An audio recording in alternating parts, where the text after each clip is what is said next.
को सुनिएगा ताकि एक एक चीज़ आपको बारीकी से समझ में आए। तो सबसे पहले मैं आप बात करता हूँ माता काली की पूजा की। तो देखिए, माता काली जिस प्रकार से और देवता होते हैं उसी प्रकार से माता काली भी हैं। माता काली इस ब्रह्मांड में जितनी भी शक्तियां हैं उन सभी शक्तियों की जो जननी है वो माता काली है।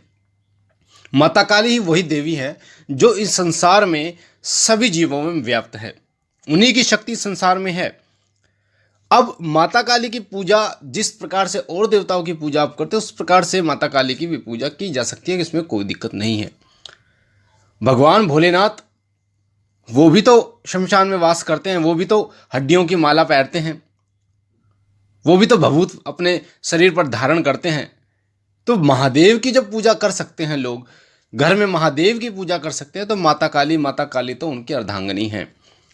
तो माता काली की पूजा में ऐसा कोई भी दिक्कत नहीं है जिसमें आपको ऐसा लगे कि आप माता काली की पूजा नहीं कर सकते। कर सकते हैं, बिल्कुल कर सकते हैं, ममतामयी तरीके से आप कर सकते हैं माता काली की पूजा। दूसरी बात, माता काली की पूजा करने से लोगों को डर क्यों लगता है? तो देखिए, होता क्या है कि लोगों ने माता काली की जो छवि है वो बिगाड़ रखी है। माता काली के हाथ में खप्पर है, वो खून की प्यासी रहती हैं, वो बलि लेती हैं, बिना खून के वो कार्य नहीं करती, दर्शन नहीं देती, उनका जो दर्शन होता है वो इतना भयानक होता है।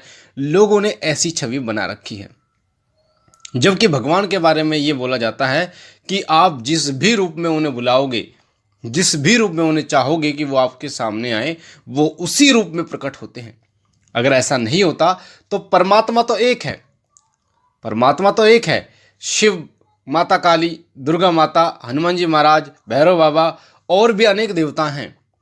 शक्ति एक ही है, पर वो अलग अलग रूपों में आपकी इच्छा से आपको दिखाई देती है। उसी प्रकार से मुस्लिम लोग जिसे अल्लाह कहते हैं वो शक्ति भी वही है, पर क्योंकि वो अल्लाह के रूप में देखना चाहते हैं तो उन्हें अल्लाह के रूप में दिखती है। अन्य धर्म के लोग उन्हें जिस रूप में भी देखना चाहते हैं वो उसी रूप में उनके सामने प्रकट होती है। तो आपके श्रद्धा जो है आपकी, वो उस रूप को ढालती है। आप उस देवता को, उस ब्रह्मांड की शक्ति को किस रूप में देखना चाहते हैं वो उसी रूप में आपको दर्शन देती है। तो लोगों ने ये जो भ्रांतियां फैला रखी है, हालांकि ये बात बिल्कुल भी गलत नहीं है कि माता के अनेक रूप होते हैं। 10 महाविद्याएं ये भी माता के रूप हैं, 9 जो दुर्गा हैं वो भी माता के रूप हैं। साथ ही माता दक्षिणेश्वरी काली, माता शमशान काली, माता महाकाली, उग्र काली, ये भी सब माता के ही रूप होते हैं। पर आपकी श्रद्धा, आप किस रूप में माता को बुलाना चाहते हो वो आपके ऊपर निर्भर करता है।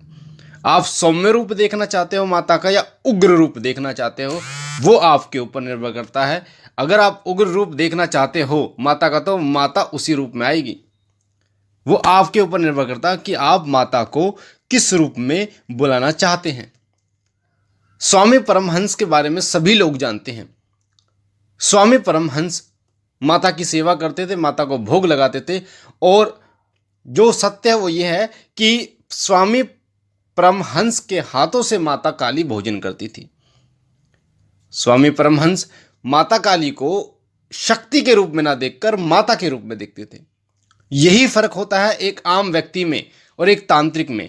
एक तांत्रिक जो होता है वो शक्ति की उपासना करता है, कभी माता की उपासना नहीं करता, कभी बाबा की उपासना नहीं करता, कभी पिता की उपासना नहीं करता। वो शक्ति की उपासना करता है। उसके मन में शक्ति की चाह होती है कि ये शक्ति प्राप्त हो जाएगी तो मैं इससे ये कार्य करा लूंगा, ये शक्ति प्राप्त हो जाएगी तो मैं उससे वो कार्य करा लूंगा। पर जब आप उस शक्ति को माता के रूप में, पिता के रूप में जब आप उन्हें पूजना शुरू कर देते हैं, अपने पूर्ण समर्पण उनके चरणों में कर देते हैं, तो स्वामी परमहंस की तरह ही माता में लीन हो जाते हैं। अंत समय में मोक्ष की प्राप्ति होती है और ये संसार आपको भी पूजता है, आपका नाम भी अमर इस दुनिया में हो जाता है। शक्तियां जो है वो अगर संतुलित होती हैं तो वो आपका कल्याण करती हैं। अगर आप शक्ति की उपासना करते हैं, अगर वो संतुलित होती है तो वो आपका कल्याण करती है, पर असंतुलित होने पर वो विनाशकारी होती ही होती है। इसलिए शक्ति, अगर आप किसी शक्ति की उपासना कर रहे हैं तो वो आपका अहित करेगी। पर अगर आप माता के रूप में पूज रहे हैं, क्योंकि बहुत अच्छा एक माता की जो आरती है उसमें बहुत अच्छी चीज़ बोली है कि पूत कपूत सुने हैं पर ना माता सुनी कुमाता, कि बेटे जो हैं, पुत्र जो है वो विश्वासघात कर सकता है माता के साथ, पर एक माता कभी भी अपने बच्चों के साथ ना तो दुर्व्यवहार करती है और ना बच्चों को किसी प्रकार की हानि पहुंचाती है। एक माता वही माता होती है जो स्वयं भूखी रहकर आपके पेट में अन्न डालती हैं, जो अपने शरीर पर कष्ट सहकर आपको सुरक्षित रखती है, वो है माता। तो जिस माता की आप उपासना कर रहे हैं, माता के रूप में आप उपासना कर रहे हैं, तो वो माता किसी भी प्रकार से आपको कष्ट नहीं दे सकती, किसी भी प्रकार से आपका अहित नहीं कर सकती।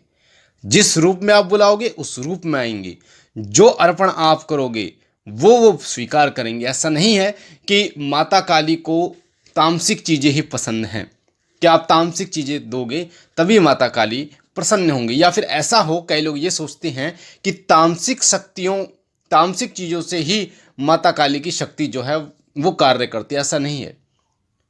बहुत सारे ऐसे लोग हैं जो माता काली को, मैं भी माता काली को पूजता हूँ, सात्विक रूप से उनको भोग देता हूँ और सात्विक रूप से वो कार्य करती है। मात्र लौंग बतासे पर कार्य करती हैं, ध्यान रखना।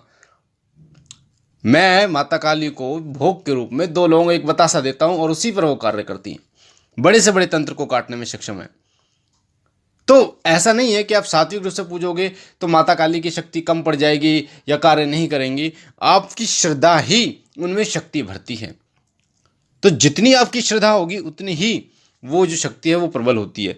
तो जो लोग तांत्रिक हैं वो शक्ति की उपासना करते हैं। आप अगर शक्ति की उपासना करोगे तो आपको हानि उठानी पड़ सकती है, पर जब आप माता के रूप में पूजते हो तो आपको किसी प्रकार की हानि नहीं होती। अब बात करते हैं, कई लोग कहते हैं जी माता काली की पूजा करने से डर लगता है। तो देखिए, माता काली की होता क्या है, हमारे मन में जो भय होता है, पहले से ही हम लोग ये चीज़ें सुन चुके हैं, आप लोग ये चीज़ें सुन चुके हो कि माता काली का स्वरूप ऐसा होता है, जीवा निकली होती है, लाल जीवा होती है, हाथ में खप्पर होता है, और जो है माता काली के 10 हाथ होते हैं, और माता काली जो विनाश करती हुई मतलब सामने से दिखाई देती हैं। बड़ा भयंकर रूप है, बाल जो है वो खुले हुए हैं, गले में नरमुंडों की माला है और जीभ से जो है वो रक्त टपक रहा है। इस प्रकार का चित्रण आपके सामने किया गया है। तो वो जो चित्र है वो अपने आप में ही डराने वाला चित्र होता है। तो अगर आपको ऐसा लगता है कि माता काली का स्वरूप आप बदल सकते हैं, जैसे कालका माता का स्वरूप आप ले आइए, बहुत सौम्य, बहुत सौम्य, बहुत सुंदर स्वरूप है माता का, उसकी आप पूजा कीजिए। इंटरनेट से आप निकालिए माता कालका माता का वो निकाल के उसके सामने आप दीपक जलाइए, माता के मंत्रों का जाप कीजिए। दूसरी बात एक और बता दूं कि माता के कुछ ऐसे मंत्र भी हैं जो उग्र मंत्र हैं, जिनकी जो ऊर्जा है उसको संतुलित करना हर किसी के वश में नहीं होता। शमशान काली के मंत्र हैं जो कि कोई व्यक्ति ऐसे ही जाप करना शुरू कर देता बिना विधि विधान के, बिना गुरु के। तो इस चीज़ों में आपको ये चीज़ समझनी होगी, सावधान आपको रहना होगा कि ऐसे मंत्रों का जाप आप जल्दी से ना करें, उग्र मंत्रों का जाप आप ना करें, सौम्य मंत्रों का आप जाप करें। ओम क्रीम कालिकाय नमः माता का बहुत ही प्यारा मंत्र है। ओम क्रीम कालिकाय नमः, ओम क्रीम कालिकाय नमः, ओम क्रीम कालिकाय नमः। या माता का बीज मंत्र cream cream cream cream cream cream, इसका जाप करें। बहुत जल्दी माता प्रसन्न होती है, बहुत जल्दी आपको दर्शन देती है। तो माता का एक सौम्य रूप से आपको इंटरनेट पे बहुत सारे फोटो मिल जाएंगे जो सौम्य रूप के होंगे, उसे आप प्रिंट निकलवा दीजिए, उसे आप अपने मंदिर में रखिए, फ्रेम लगवा लीजिए। और भी मार्केट में बहुत सारे मिलते हैं माता के सौम्य रूप, उसकी आप पूजा कीजिए अगर आपके मन में ऐसा भय होता है। माता काली तो स्वयं भय का नाश करने वाली हैं, अंधकार का नाश करने वाली हैं। जो माता काली की पूजा करता है उसको भय बिल्कुल भी नहीं रहता, यहाँ तक कि मृत्यु का भय भी नहीं होता। किसी ने कहा है माता काली के लिए और भगवान भोलेनाथ के लिए कहा है, जो भगवान भोलेनाथ और माता काली की पूजा करते हैं, कि काल भी उसका क्या बिगाड़े जो भक्त हो महाकाल का, उसी प्रकार काल भी उसका क्या बिगाड़े जो भक्त हो महाकाली का। तो जो इनके सेवक होते हैं उन्हें काल का भी भय नहीं होता। तो आप घर में माता काली की पूजा कर सकते हैं, बिल्कुल जिस प्रकार से अन्य देवताओं की होती है उसी प्रकार से आप माता की सेवा कर सकते हैं, पूजा कर सकते हैं। साथ ही आपको डरने की आवश्यकता नहीं। एक सौम्य रूप में आप माता का स्वरूप आप अपने मंदिर में रखिए, उसकी आप पूजा कीजिए, किसी प्रकार का भय नहीं होगा। और आप जब माता की पूजा करना शुरू करेंगे तो आपको धीरे धीरे वो भय जो कि आपको मानसिक तौर पर समाज से आपको मिला है, वो भी भय आपके मस्तिष्क में समाप्त हो जाएगा। तो मुझे आशा है ये जानकारी आपको पसंद आई होगी। अगर आप पहली बार हमारे चैनल शिव कृपा परिवार पर हैं तो आपके सामने जो लाल कलर का बटन है सब्सक्राइब का, उसे दबा के चैनल को सब्सक्राइब कीजिए ताकि आप हमारे साथ जुड़ सकें, शिव कृपा परिवार के साथ जुड़ सकें। बेल आइकन को दबाइए, घंटे के निशान को, ताकि जो जानकारी हम डालें वो सबसे पहले आपको प्राप्त हो। भक्ताई से जुड़ी हुई जानकारियाँ, मंत्र से जुड़ी हुई जानकारियाँ, भगवानों से जुड़ी हुई जानकारियाँ प्राप्त करने के लिए हमारे चैनल को सब्सक्राइब कीजिए, लाइक कीजिए, शेयर करो और बहन और भाइयों तक, ताकि अगर किसी बहन और भाई का ऐसा प्रश्न है उनको उनके प्रश्न का उत्तर मिल पाए। मैं बाबा भोलेनाथ से, माता काली से सदैव ये प्रार्थना करता हूँ कि वो आपकी झोली भरते रहें, समस्त संसार का कल्याण करे, आपका कल्याण करे, आपके घर और काम में बरकत रखे, समस्त दुष्टों का संहार करें, आपके घर की, आपके परिवार की रक्षा करें। हम मिलते हैं एक नई जानकारी के साथ एक अगली वीडियो में। तब तक के लिए ओम नमः शिवाय, ओम नमः शिवाय, ओम नमः शिवाय।